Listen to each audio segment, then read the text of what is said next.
আর মাছটাকে রেস্টে রেখে এদিকে মাছের জন্য আমি একটা মশলা বেটে নেব। তাই জন্য দেখো এই বড় চামচের আমি 2 চামচ সাদা সর্ষে মানে হলুদ সর্ষে নিয়ে নিয়েছি।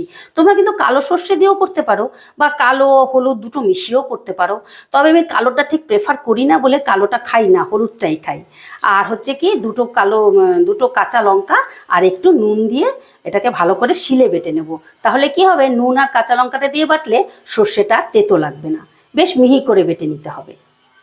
দেখো সর্ষেটা আমি বেশ মিহি করে বেটে নিয়েছি। এবারে কি করব বলো তো, এই একটা ছাঁকনি নিয়েছি, এই ছাঁকনি দিয়ে সর্ষেটাকে আমি ছেঁকে নেব। অনেকেরই শোনা যায় যে এই সর্ষে বাটা খেলে পরে হজম হয় না। তো এই যে ছেঁকে নাও, ছিবড়েটা ফেলে দিয়ে যদি সর্ষের রসটা নিয়ে নেওয়া হয় তাহলে কিন্তু হজমের কোনো সমস্যা হয় না। তাই এটাকে আমি প্রথমে ছেঁকে নেব ভালো করে। দেখো সর্ষে বাটাটা আমি ভালো করে ছেঁকে নিয়েছি। আর দেখো 2 চামচ সর্ষে বাটা থেকে কতটা ছিবড়ে বেরিয়েছে। তোমরা যদি এই সমেত করতে চাও তো করতে পারো, কিন্তু এরকম ছেঁকে নিলে পরে আর হজমের কোনো সমস্যা হবে না। তাই আমি ভালো করে ছেঁকে নিয়েছি। আর এই ছোবড়াটা এবারে ফেলে দেবো।